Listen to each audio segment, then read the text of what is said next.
Hello everyone. I hope आप लोग सब ठीक होंगे। आज हम लोग डिस्कस करने जा रहे हैं कैनोनाइजेशन। आज के लेक्चर में हम लोग डिस्कस करेंगे what is canonization, purpose of the canon, characteristics of canonical works, examples of English literary canon, theoretical perspectives on canonization, expansion and revision of the canon, example and criticism of the canon। तो चलिए canonisation को पढ़ना start करते हैं हम। So what is canonization? Canonization किससे कहते हैं हम?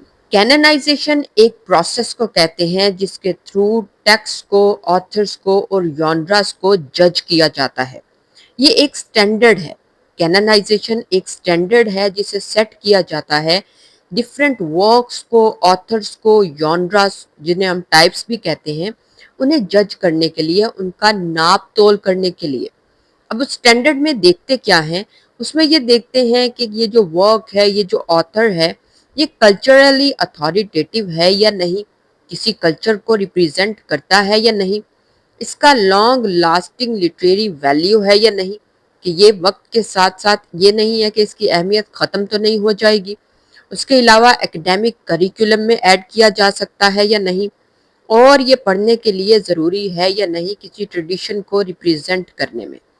तो ये कुछ स्टैंडर्ड्स होते हैं जिनसे उन वर्क्स को, ऑथर्स को या जॉनरास को गुजारा जाता है, उनकी वैल्यू का अंदाज़ा लगाया जाता है और उसके बाद इनको लिटरेरी कैनर के अंदर ऐड कर दिया जाता है।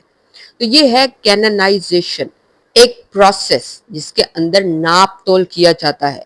डिफरेंट वर्क्स को, ऑथर्स को, जॉनरास को सामने रखा जाता है और उसके बाद नाप तोल करके जो अहम होते हैं, जो स्टैंडर्ड पर पूरा उतरते हैं, उनको लिटरेरी कैनन के अंदर ऐड कर दिया जाता है। इसे हम कैननाइजेशन कहते हैं।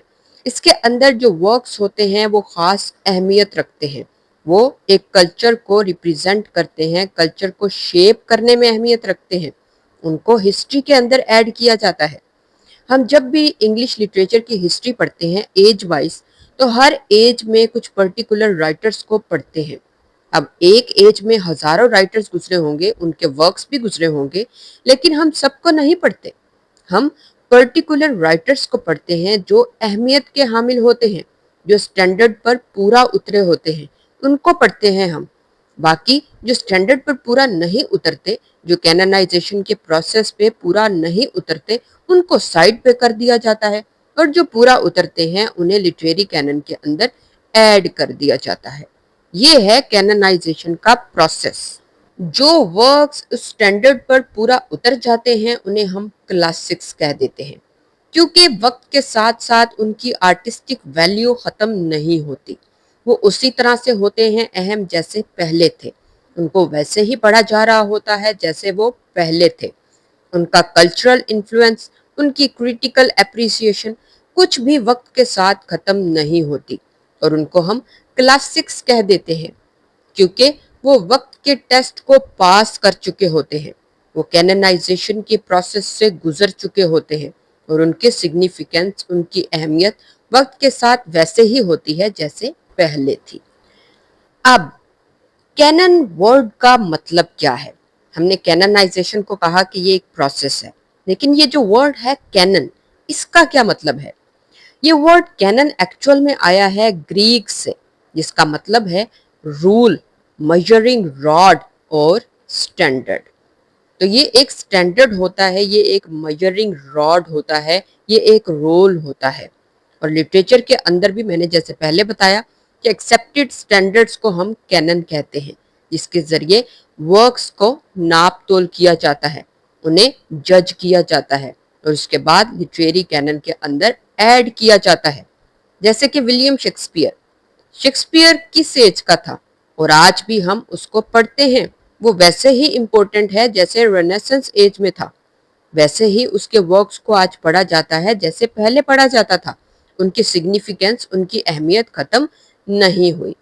तो वर्ड कैनन का मतलब है एक्सेप्टेड स्टैंडर्ड्स, मेजरिंग रॉड, एक स्टैंडर्ड, एक प्रोसेस। अब हमने ये तो समझ लिया कि कैननाइजेशन कहते किसको है, लेकिन हमारे माइंड में ये क्वेश्चन जरूर आता है कि कैनन को डिटरमिन कौन करता है, कौन इन सारी चीजों को इन प्रोसेसेस से गुजारता है, कौन है वो पावर जिसके हाथ में होता है कि वो उन वर्क्स को, उन ऑथर्स को, उन जॉनरास को जज करते हैं। तो वो कौन होते हैं? वो है नंबर 1 पर एकेडमिक्स एंड स्कॉलर्स, नंबर 2 पर पब्लिशर्स एंड एंथोलॉजिस्ट, नंबर 3 पर एजुकेशनल इंस्टीट्यूशंस, नंबर 4 पर कल्चरल क्रिटिक्स एंड नंबर 5 पर पॉलिटिकल एंड आइडियोलॉजिकल फोर्सेस। तो ये हैं जो डिसाइड करते हैं कि कौन से वर्क्स को स्टैंडर्ड पर पूरा उतरना है और कौन से इनसे निकाल दिए जाएंगे। ये हैं जो स्टैंडर्ड से गुजारते हैं उन वर्क्स को। लेकिन कैननाइजेशन का प्रोसेस न्यूट्रल नहीं होता। हर एज के अंदर जो पावर फिगर है वो डिफरेंट होता है, पावर स्ट्रक्चर्स डिफरेंट होती हैं, डोमिनेंस डिफरेंट होती है। तो जो पावर स्ट्रक्चर्स उन वर्क्स को इम्पोर्टेंट कह देते हैं वो कैननाइजेशन के प्रोसेस से गुजरकर अपनी सिग्निफिकेंस बना लेते हैं, और जिन वर्क्स को इम्पोर्टेंस नहीं दी जाती वो उनकी अहमियत वक्त के साथ खत्म हो जाती है। तो कैननाइजेशन का प्रोसेस न्यूट्रल नहीं होता है। हर एज की पावर स्ट्रक्चर डिसाइड करती है कि कौन से वर्क्स जो हैं वो इम्पोर्टेंट हैं और कौन से इम्पोर्टेंट नहीं हैं। तो ये है कौन कैननाइजेशन को या कैनन को डिटरमिन करता है। उसके बाद कैननाइजेशन का या कैनन का पर्पस क्या होता है, इसका मकसद क्या होता है, क्यों इस प्रोसेस से वर्क्स को गुजारा जाता है। नंबर 1 पर उन वर्क्स को प्रिजर्व करने के लिए जो कि कल्चरली और आर्टिस्टिकली इम्पोर्टेंट होते हैं, सिग्निफिकेंट होते हैं, उन वर्क्स को प्रिजर्व करने के लिए, सेव करने के लिए। नंबर 2 पर एक शेयर्ड हेरिटेज प्रोवाइड करने के लिए। मतलब ये कि एजुकेशन के लिए, डिस्कशन के लिए हर एज के जो वर्क्स हैं वो अपने कल्चर को रिप्रेजेंट करते हैं, तो उनको पढ़ने के लिए उन्हें प्रोवाइड किया जाता है। नंबर 3 पर एक सिलेबस को शेप देनी होती है। स्कूल्स के अंदर, यूनिवर्सिटीज के अंदर जो सिलेबस पढ़ाया जाता है उनको शेप देनी होती है। और लास्ट में हमें इन वर्क्स के जरिए ये पता चलता है कि किस एज के अंदर कौन से आइडियाज को, कौन सी आर्टिस्टिक वैल्यूज को फॉलो किया जाता था। तो इस तरह से कैननाइजेशन का या कैनन का प्रोसेस इम्पोर्टेंट है। इसका ये मकसद है कि हर एज को रिप्रेजेंट करना, उनके वर्क्स को सेव करना, एक सिलेबस के अंदर उन्हें प्रोवाइड करना। ये है पर्पस ऑफ कैनन। अब पर्पस के बाद है कैरेक्टरिस्टिक्स ऑफ कैनोनिकल वर्क्स, जो कैननाइजेशन के प्रोसेस से वर्क्स गुजरते हैं उनकी कैरेक्टरिस्टिक्स कौन कौन सी होती हैं। नंबर 1 पर आर्टिस्टिक क्वालिटी। उन वर्क्स के अंदर जो है लैंग्वेज और फॉर्म वो स्किलफुल यूज होती है, उनकी यूज जो होता है वो स्किलफुली किया जाता है। नंबर 2 पर यूनिवर्सल थीम्स को यूज किया जाता है उन वर्क्स के अंदर। नंबर 3 पर कल्चरल इन्फ्लुएंस देखते हैं हम उन वर्क्स के अंदर। हर एज के आइडियाज, लैंग्वेज और सोशल एटीट्यूड्स को रिप्रेजेंट करते हैं उस एज के वर्क्स। उसके बाद हिस्टोरिकल सिग्निफिकेंस होती है, हमें हर एज के इवेंट्स के बारे में, उसके अंदर होने वाले ट्रेडिशंस के बारे में पता चलता है। और लास्ट में एंड्योरिंग रेलेवेंस, कि जो रीडर पढ़ता है उन वर्क्स को वो उनके लिए भी मीनिंगफुल होते हैं। फॉर एग्जाम्पल, हम शेक्सपियर के वर्क्स को आज पढ़ रहे हैं तो हमारे लिए भी वो उतने ही मीनिंगफुल हैं जितने उस एज के लिए थे। तो ये कैरेक्टरिस्टिक्स है कैनोनिकल वर्क्स की। कैरेक्टरिस्टिक्स के बाद हम देख लेते हैं इंग्लिश लिटरेरी कैनन को। मतलब इंग्लिश लिटरेचर के अंदर भी हम कुछ वर्क्स को पढ़ते हैं, ऑथर्स को पढ़ते हैं जो बहुत इंपॉर्टेंट हैं, जिनको सिग्निफिकेंस हासिल है, अहमियत हासिल है। वो कौन कौन से हो सकते हैं? ओल्ड इंग्लिश में हम बेowulf को पढ़ते हैं।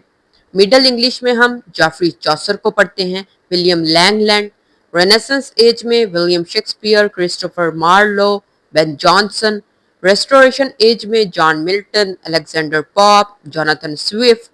उसके बाद रोमांटिक एज में Wordsworth, S T Coleridge. Victorian age में Charles Dickens, George Eliot. Modern इस पीरियड में James Joyce, T S Eliot, Virginia Woolf. Post modern में जॉर्ज ऑरवेल, विलियम गोल्डिंग। और ये जो राइटर्स बाकी आप स्क्रीन पर देख रहे हैं, इनके अलावा भी बहुत सारे वर्क्स और राइटर्स हैं जिनको कैनन के अंदर, लिटरेरी कैनन के अंदर ऐड किया गया है। तो इंग्लिश लिटरेरी कैनन के अंदर हम जो भी वर्क्स को, राइटर्स को एज वाइज पढ़ते हैं आज भी, वो कैननाइजेशन के स्टैंडर्ड पर पूरा उतरे और आज तक सेव हैं, इसीलिए हम उन्हें पढ़ते हैं। वो हमारे लिए भी इम्पोर्टेंट हैं उतने ही जितने उस एज में इम्पोर्टेंट थे। तो ये है English literary canon. English literary canon के बाद हमारे पास है थ्योरेटिकल पर्सपेक्टिव्स, कि जो थ्योरीज हम पढ़ते हैं इंग्लिश के अंदर उनका क्या पर्सपेक्टिव है और वो किस तरह वर्क्स को कैनन्स के अंदर ऐड करते हैं। उसमें नंबर 1 पर है न्यू क्रिटिसिज्म। न्यू क्रिटिसिज्म उन वर्क्स को वैल्यू करता है जिसके अंदर सिर्फ टेक्स्ट इटसेल्फ इम्पोर्टेंट है, मतलब हम उसमें राइटर जो है उसकी इमेज नहीं देखते बल्कि सिर्फ टेक्स्ट को इम्पोर्टेंस देते हैं। मार्क्सिस्ट क्रिटिसिज्म उन वर्क्स को इम्पोर्टेंस देता है जिसके अंदर क्लास स्ट्रगल की बात की जाती है। फेमिनिस्ट क्रिटिसिज्म उन वर्क्स को इम्पोर्टेंस देता है जिसके अंदर औरतों की आवाज उठाई जाती है, औरतों की स्ट्रगल्स के बारे में बात की जाती है। पोस्ट कॉलोनियल क्रिटिसिज्म उन वर्क्स को इम्पोर्टेंस देता है जो कि कॉलोनीज पर बात करते हैं। कल्चरल स्टडीज उन वर्क्स को इम्पोर्टेंस देता है जिसके अंदर कल्चर की बात की जाती है और वर्किंग क्लास की बात की जाती है। तो इस तरह से डिफरेंट थियोरीज के मुताबिक डिफरेंट वर्क्स इंपॉर्टेंट हैं और वो अपने मुताबिक ही उन वर्क्स को कैनन्स में ऐड करने की कोशिश करते हैं। तो ये है थ्योरेटिकल पर्सपेक्टिव। उसके बाद हमारे पास आ जाता है expansion and revision of the canon, कि किस तरह से कैननाइजेशन के प्रोसेस को एक्सपेंड किया गया और फिर इसके अंदर रिवीजन की गई।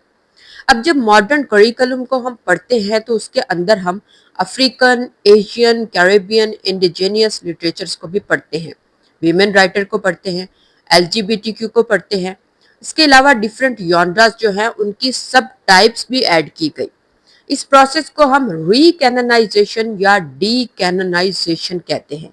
री इसलिए क्योंकि वर्क्स को ऐड किया गया और डी इसलिए कि जो वर्क्स इंपॉर्टेंट नहीं थे उनको रिमूव किया गया। तो ये है expansion and revision of the cannon.